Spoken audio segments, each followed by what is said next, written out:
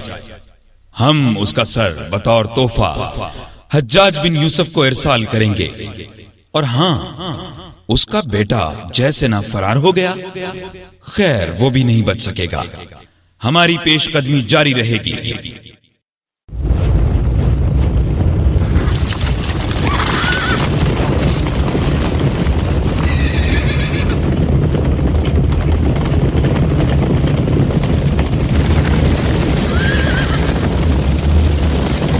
اللہ کے دین کی سربلندی کا عزم لیے یہ مجاہد اگلی منزلوں کی طرف روانہ ہو گئے، اور ادھر حجاج بن یوسف بے تابی سے فتح و نصرت کی نوید سننے کے لیے منتظر۔ وہ لمحوں کے شمار اور وقت کی رفتار کے ساتھ مجاہدین اسلام کی ان گنت فتوحات اور برق رفتاری سے آگے بڑھنے کی دعائیں کر رہا ہے۔ اس کی نظریں دیبل سے آنے والے کسی قاصد کی متلاشی ہیں۔ اس کا دل بار بار اللہ رب العزت سے عزت اور سرخروئی کی تمنا کر رہا ہے۔ اس کے کان دین مبین کی سربلندی کا مجدہ سننے کے خواہش مند ہیں۔ وہ عرب کی بیٹی کی فریاد پر کہی گئی لبیک کے وعدے کو پورا ہوتے دیکھنا چاہتا ہے۔ وہ 17 سالہ سالار پر کیے گئے اعتماد کو عملی صورت میں سامنے موجود دیکھنا چاہتا ہے۔ 17 سال کا نوجوان اور نو آموز سالار محمد بن قاسم، اسلامی تاریخ کا وہ ہیرو جس نے سندھ کو باب الاسلام بنا دیا، دین متین کے لیے مشرق کی طرف اشاعت و تبلیغ کے دروازے کھول دیے، جس نے بے رحم اور سفاک راجہ داہر کا پرغرور سر کاٹ کر سرکشی اور بغاوت کی اس علامت کو کچل دیا۔ حجاج بن یوسف اپنے انتخاب کی داد پانے کو ہے۔ محمد بن قاسم کی طرف سے فتح و نصرت کی نوید کا منتظر ہے، اور ہاں، وہ لمحہ آ پہنچا۔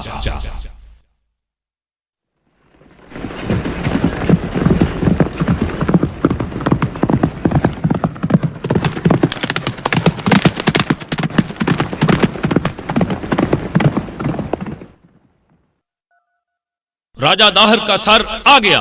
حجاج بن یوسف تمہیں مبارک ہو۔ حجاج بن یوسف باہر نکل آیا اور پکارا، کہاں ہے راجہ داہر کا سر؟ میں اپنی آنکھوں سے دیکھنا چاہتا ہوں۔ یہ رہا راجہ داہر کا سر، اور اس سر کے ساتھ ہم فتح کی خوشخبری بھی لائے ہیں۔ ہندو راجہ کی فوج کا بڑا حصہ کاٹ کر رکھ دیا گیا ہے۔ ہماری فتوحات کا سلسلہ جاری ہے۔ ہندوستان میں اسلام بہت تیزی سے پھیل رہا ہے۔ محمد بن قاسم مساجد کی تعمیر میں بہت دلچسپی لے رہے ہیں۔ ان کے حسن سلوک نے ان گنت ہندوؤں کے دل مول لیے ہیں۔ مسلمانوں کی پیش قدمی جاری ہے۔ انشاءاللہ پورے سندھ کو فتح کرنے کے بعد باقی ہندوستان کی بھی باری آئے گی انشاءاللہ۔ محترم سامعین، ابھی آپ کتاب و سنت کی اشاعت کے عالمی ادارے دارالسلام کی طرف سے محمد بن قاسم سن رہے تھے۔